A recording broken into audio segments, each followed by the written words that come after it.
Shalom, Bapak Ibu Saudara yang dikasih Tuhan, selamat hari Minggu. Dan mari kita siapkan hati kita untuk datang kepada Tuhan, berdoa kepadanya.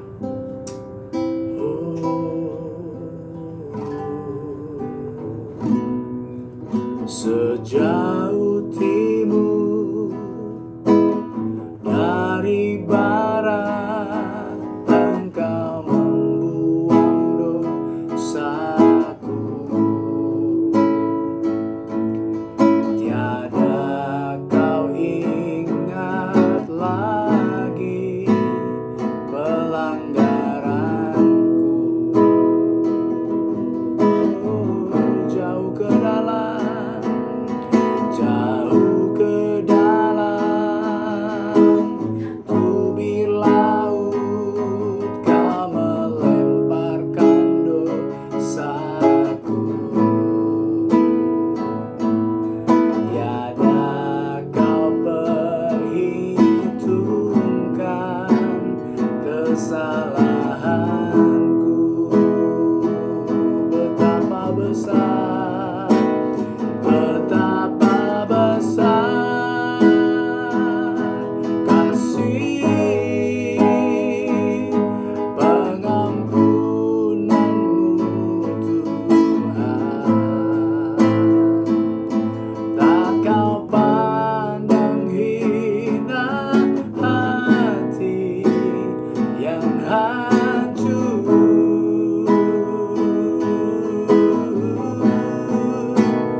Ku berterima kasih kepadamu, ya Tuhan.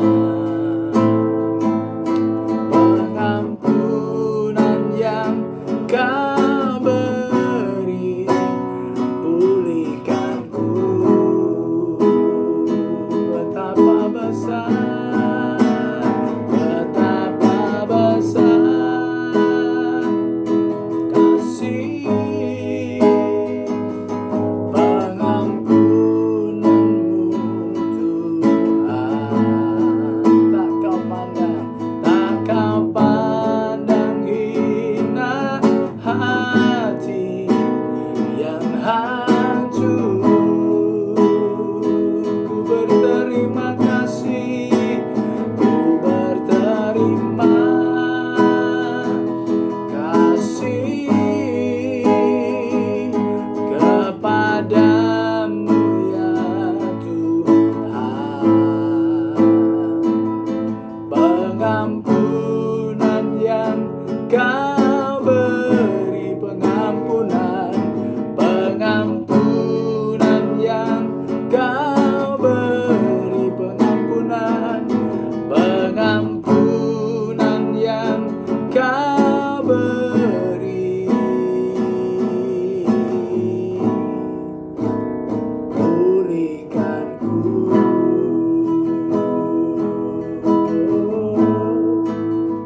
Pengampunan yang kau beri, pulihkanku, Tuhan. Ampuni dosa dan pelanggaran kami, Tuhan. Kematian-Mu menghidupkan kami, Tuhan. Tolong kami, Tuhan, selanjutnya hidup dipimpin oleh Roh-Mu, Tuhan. Haleluya. Mari kita berdoa. Tuhan, malam ini kami mohon anugerah-Mu bagi kami orang-orang berdosa. Kami mengakui kami orang yang kotor, orang yang penuh pelanggaran dan kesalahan. Kami butuh kasih karunia-Mu, kami butuh pengampunan-Mu. Kami seringkali lalai, gagal, bahkan terbakar oleh nafsu, baik nafsu yang jahat yang seringkali menguasai kami, ya Tuhan, baik hawa nafsu yang lain. Ya Tuhan, biar darah-Mu malam ini lewat pengorbanan-Mu menyucikan dan membersihkan hidup kami, ya Tuhan. Dan lewat perjamuan kudus yang kami lakukan malam ini, kami kembali diingatkan betapa besar kasih-Mu bagi kami orang-orang yang berdosa. Malam ini, ya Tuhan, biar lewat firman-Mu, kami setiap jemaat GB Kingdom Family Community maupun setiap orang yang menonton video ini Tuhan, merelakan hatinya untuk hidup dipimpin oleh Roh Kudus, sehingga kami tidak lagi hidup dikuasai oleh daging, tetapi hidup dikuasai oleh Roh Kudus.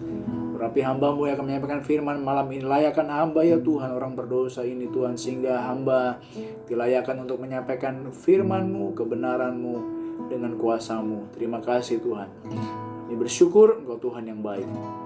Dalam nama Yesus kami berdoa. Amin. Haleluya, selamat malam saudara sekalian, shalom. Saya rindu menyampaikan firman dalam mungkin waktu yang tidak lama ya, begitu cepat. Saya ingin sampaikan firman dengan judul manfaat buah roh dalam kehidupan. Kita butuh buah roh saudara-saudara, dan kita juga perlu hidup dipimpin oleh roh.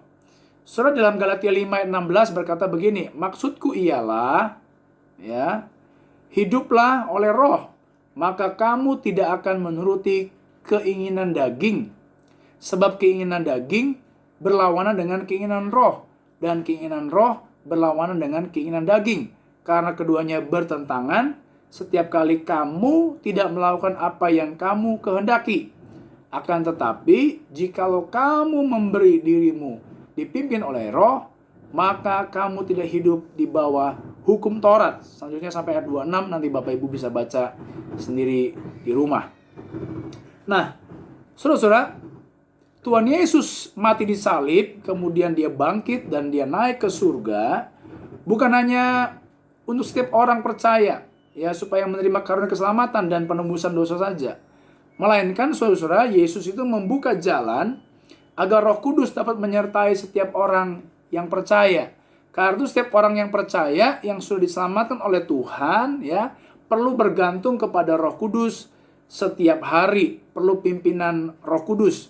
Nah, apa saja yang ya Roh Kudus lakukan dalam hidup orang percaya dan apa hasilnya, saudara-saudara? Yang pertama di ayat 16 berkata begini, maksudku ialah hiduplah oleh roh, maka kamu tidak akan menuruti keinginan daging. Nah, saudara-saudara, keinginan daging berlawanan dengan keinginan roh, dan keinginan roh berlawanan dengan keinginan daging. Jadi, apa manfaatnya kalau kita ini, saudara-saudara, hidup dipimpin oleh roh, supaya kita ini tidak menuruti keinginan daging, karena keinginan daging berlawanan dengan keinginan roh. Saudara, memang kita harus akui bahwa seringkali kita ini punya sebuah niat yang baik untuk berubah, niat yang baik untuk tidak melakukan apa yang jahat. Tetapi seringkali pada prakteknya, saudara-saudara, kita justru melakukan apa yang tidak baik. Karena itu penting hidup kita dipimpin oleh roh, supaya apa? Supaya kita tidak menuruti keinginan daging, saudara-saudara, ya. Nah, bagaimana caranya? Ya, kuasai dan fokuskan pikiran kita hanya kepada Tuhan dan perkataannya. Beberapa minggu lalu saya sampaikan bahwa pikirkanlah perkara yang di atas, bukan yang di bumi. Jadi selalu kita memikirkan apa yang rohani, yang baik, ya, bukan memikirkan dunia, bahkan kenikmatan yang ditawarkan oleh dunia, ya.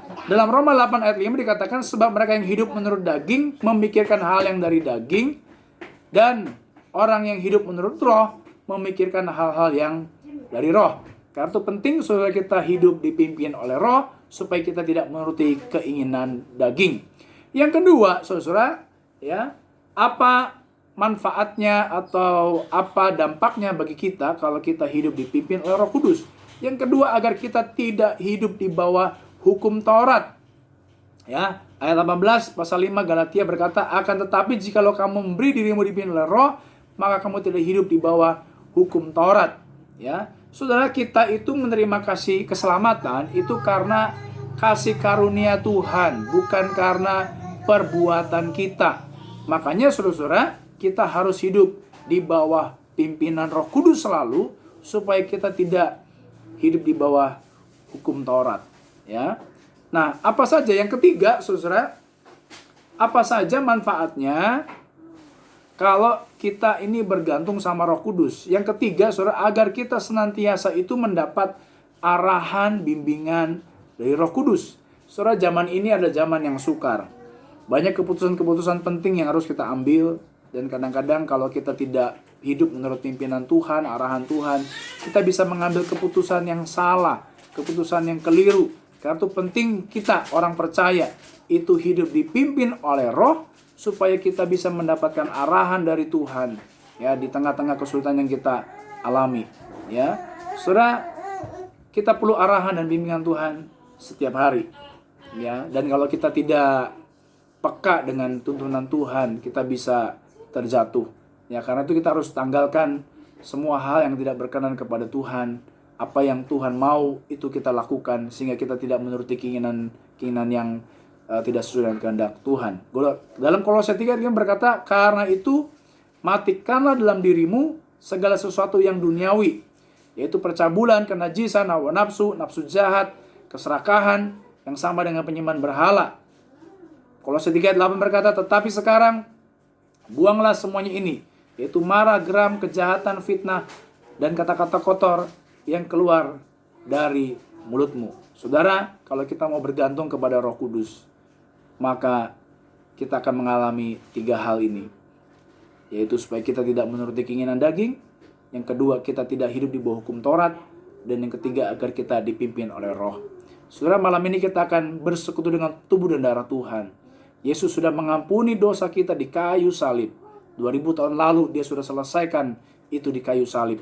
Dan sekarang kita akan mengingat kembali pengorbanan Kristus lewat perjamuan kudus. Dan biar lewat perjamuan kudus ini kita diingatkan kembali bahwa dosa kita sudah dibayar lunas oleh Tuhan. Tetapi kita perlu hidup bergantung kepada Roh Kudus. Supaya apa? Supaya kita tidak lagi menuruti keinginan daging. Supaya kita tidak hidup di bawah hukum Taurat. Dan kita hidup menurut arahan dan pimpinan Roh Kudus. Sehingga hidup kita semakin berkenan kepadanya. Saudara, hari-hari ini begitu jahat. Kita tidak tahu apa yang terjadi ke depan. Dan kita perlu pimpinan arahan Roh Kudus. Apa yang harus kita lakukan supaya dalam kondisi yang sulit ini, saudara, kita bisa mengalami ya jalan Tuhan yang terbaik bagi kita. Amin. Buat firman Tuhan, kita siapkan hati kita untuk menerima perjamuan kudus. Kita nyanyikan lagu refnya tadi, betapa besar kasih pengorbananmu. Betapa besar kasih pengampunanmu Tuhan, tak kau pandang hina hati yang hancur. Ku berterima kasih kepadamu ya Tuhan, pengampunan yang kau beri pulihkanku. Mari kita angkat roti di tangan kanan kita ya, roti atau biskuit yang saudara sudah siapkan di rumah masing-masing. Saudara dengarkan firman Tuhan malam ini yang saya kutip dalam 1 Korintus pasal yang ke-11 ayat yang ke-23 berkata begini, sebab apa yang telah kuteruskan kepadamu telah aku terima dari Tuhan, yaitu bahwa Tuhan Yesus pada malam waktu ia diserahkan mengambil roti, dan sesudah itu ia mengucap syukur atasnya. Ia memecah-mecahkannya dan berkata, inilah tubuhku yang diserahkan bagi kamu, perbuatlah ini menjadi peringatan akan aku. Saudara, kita mari renungkan kebaikan Tuhan yang dicurahkan 2000 tahun yang lalu.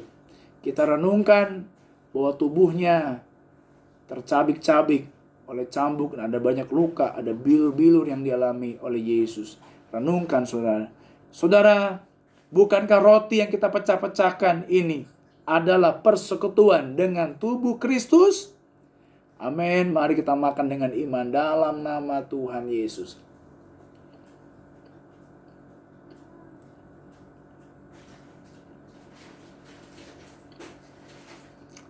Kalau saudara angkat cawan di tangan kanan kita, saudara dengarkan firman Tuhan. Demikian juga ia mengambil cawan sesudah makan lalu berkata, cawan ini adalah perjanjian baru yang dimeteraikan oleh darahku. Perbuatlah ini setiap kali kamu meminumnya menjadi peringatan akan aku. Oh, saudara-saudara renungkan kasih Yesus yang luar biasa. Darahnya tercurah bagi kita. Darahnya cukup untuk membayar dosa kita yang banyak. Saudara, apakah saudara percaya bahwa darah Yesus itu berkuasa membayar lunas setiap segala pelanggaran dosa kita di masa lalu, hari ini, di masa yang akan datang? Bukankah cawan pengucapan syukur yang atasnya kita ucapkan syukur adalah persekutuan dengan darah Kristus? Amin. Mari kita minum dengan iman dalam nama Yesus. Haleluya. Mari kita bersyukur kepada Tuhan. Bapa kami yang baik, malam ini kami bersyukur kepadamu. Engkau Tuhan yang luar biasa. Dosa kami yang banyak itu ya Tuhan, dosa masa lalu, dosa hari ini, bahkan yang akan datang, sudah dibayar lunas oleh Engkau di kayu salib. Seringkali kami ini Tuhan punya niat yang baik untuk berubah, punya keinginan yang baik, tetapi seringkali yang kami lakukan itu adalah yang tidak baik. Tapi malam ini kami mendengar firman bahwa karunia keselamatan sudah Engkau berikan kepada kami Tuhan.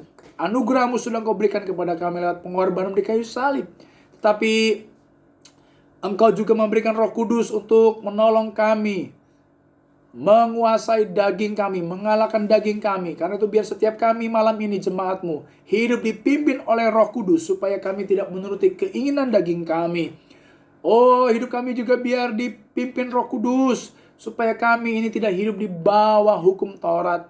Ajar kami juga hidup dipimpin Roh Kudus, supaya kami ini peka dengan arahan, bimbingan dari Roh Kudus. Dalam setiap aspek hidup kami peka dengan arahan Roh Kudus, sehingga kami tidak salah jalan, tidak salah langkah, tapi kami benar-benar hidup menurut jalan yang ditunjukkan Tuhan. Walaupun kami mengalami situasi yang sulit, kondisi yang sulit, bahkan kadang-kadang kami putus asa dalam hidup kami, tapi kami percaya kalau kami hidup menurut arahan Roh Kudus, maka kami akan mengalami jalan keluar yang terbaik dari Tuhan. Karena itu ya Bapa, biar malam ini firman-Mu menguatkan kami, mendorong kami untuk senantiasa hidup bergantung, dipimpin oleh Roh Kudus. Terima kasih Tuhan. Terima kasih. Sebenarnya kami akan akhiri ibadah kami malam ini. Berkat-Mu atas kami semua yang ada di rumah, yang menonton, menyaksikan video ini, sehingga kami benar-benar hidup bergantung pada pimpinan Roh Kudus. Terima kasih Tuhan, terima kasih.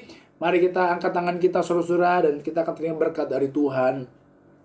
Pada akhirnya, saudara yang dikasihi Tuhan, malam ini terimalah berkat, anugerah, rahmat dari Allah Bapa. Terimalah kasih sayang dan cinta kasih dari putranya Yesus Kristus. Terimalah kekuatan penghiburan, bahkan kuasa dari Roh Kudus. Persekutuan yang manis dengan Roh Kudus menyertai langkah kita mulai hari ini sampai Maranatha. Tuhan Yesus datang kedua kali menjemput kita di awan. Yang percaya katakan amin. Ibadah selesai. Tuhan Yesus memberkati kita sekalian. Amin.